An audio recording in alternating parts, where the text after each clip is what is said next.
जी बेटा जी, 10th class exercise 1.3 question number 15। तो यहाँ पे देखें, ये इक्वेशन जो है x+1 into x plus 3x-5 into x-7 is equal to 192। अब देखें तो ये इस तरह से, यानी कि बाई क्वाड्रेटिक ही बनती है। ये भी इक्वेशन इस तरह से दी हुई है।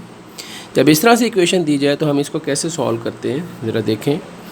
यहाँ पे हम देखेंगे, ये जैसे ये जो आपके पास बने हुए हैं ये एक्सप्रेशंस जो x+1 है, x+3, x-5 और x-7, तो यहाँ से कुछ ऐसे देखेंगे कि जिनके इक्वल बन रहे हो, जैसे कांस्टेंट्स को चेक करके देखेंगे, प्लस माइनस जहाँ पे इक्वल आ रहा हो। जैसे आप ये देखें, प्लस का 1 और माइनस का 5 ये आपको माइनस का 4 देगा। इसी तरह प्लस का 3 और माइनस का 7 ये भी माइनस का 4 देगा। ठीक है, तो ये इसीलिए यहाँ लिखा है कि क्योंकि 1 - 5 बराबर होता है 3 - 7 के।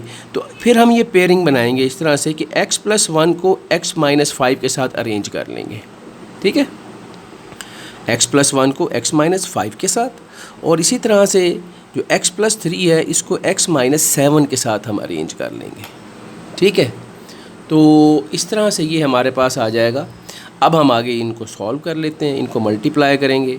x को x की x², फिर 5x माइनस का, फिर प्लस का x-5, ये मल्टीप्लाई हो गया। इसी तरह इनको आपस में मल्टीप्लाई कर दिया है। x को x से किया x², 7 से किया माइनस का 7x, 3 को प्लस का 3x और 3 7 -21। ठीक है, अब यहाँ पे देखें ये दो लाइक टर्म्स थी, इनको आपस में प्लस माइनस किया तो माइनस का 4x आ गया। और इसी तरह यहाँ पे भी देखें, ये माइनस का 7x और प्लस का 3x, ये माइनस का 4x आ गया। अब देखें ये इस तरह से रीअरेंज करने का क्या फ़ायदा हुआ कि हमारे पास जो दो रकमों को हमने मल्टीप्लाई किया उनकी पहली दो टर्में सेम बन गई हैं। देख रहे हैं, x² - 4x, ये भी x² - 4x आ गया।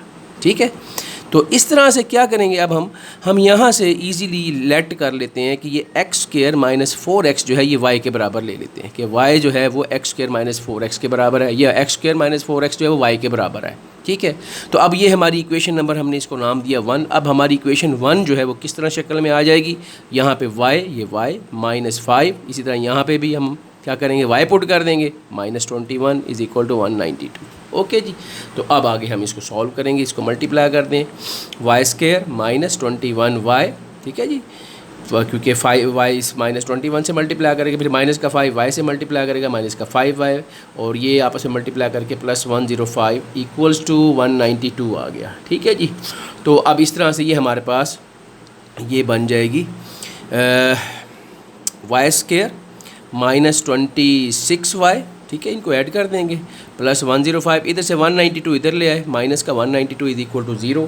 तो ये हमारे पास जो है इसकी standard form of quadratic equation ये आ जाएगी, y² -26y -87। ठीक है जी, -192 में से 105 को निकाल देंगे तो माइनस का 87 आ जाएगा।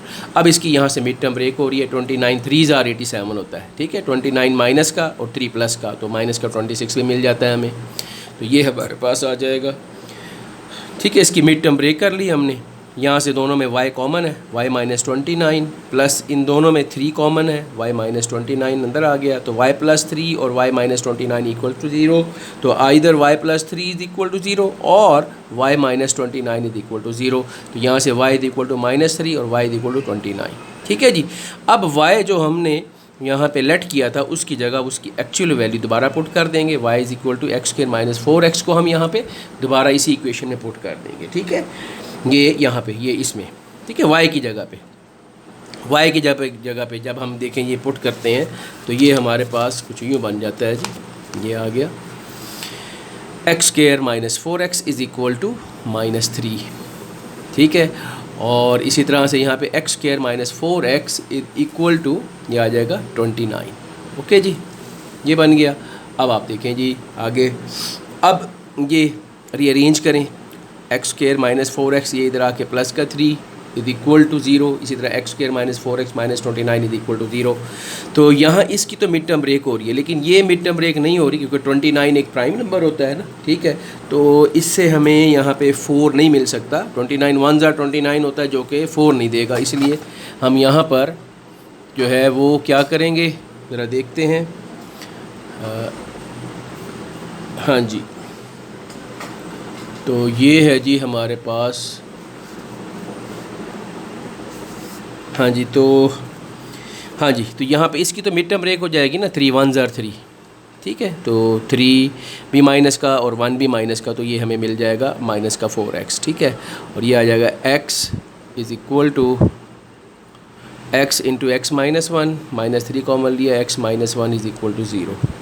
तो x minus 1 into x minus 3 is equal to 0। और यहाँ हम क्वाड्रेटिक फार्मूला अप्लाई करेंगे। ये क्वाड्रेटिक फार्मूले के मुताबिक a की वैल्यू 1 है, b की वैल्यू -4 है, c की वैल्यू -29 है, ठीक है। तो इधर तो ये हमारे पास x के 2 आंसर आ गए ना। अब इधर से हम क्वाड्रेटिक फार्मूला हमने अप्लाई किया, उसमें ये वैल्यूज़ देखें पुट कर दी, ठीक है। इनको जब सॉल्व किया तो देख लें ये हमारे पास आ जाएगा। तो ये इस तरह से ये आ जाएगा 132, 16 + 1 116 बन रहा है ना, 116। तो 132 के फैक्टर बनाए तो 2 × 2 × 33, तो 2 × 2 ये 2 का स्केयर बन जाएगा, स्केयर रूट से कट के ये 2 बाहर आ जाएगा, ये आ जाएगा, ठीक है। अब यहाँ से देखें क्या आ जाएगा हमारे पास कि x जो है आप इन दोनों में से 2 कॉमन ले सकते हैं ना, ठीक है। तो हमने ये यहाँ पे इसको किया है, इसलिए से हमने जब 2 कॉमन लिया, ये देखें यहाँ पे ये हमने 2 कॉमन ले लिया, ठीक है जी। 2 कॉमन लेने पे अंदर 2 ± √3/2 आ जाएगा, 2 से 2 कट जाएगा यहाँ पे, तो ये हमारे पास 2 ± √33। लें जी, ये हमारा जो है वो आंसर आ जाएगा, ठीक है। तो उम्मीद है आपको ये समझ आ जाएगा, ये सॉल्यूशन सेट, ठीक है।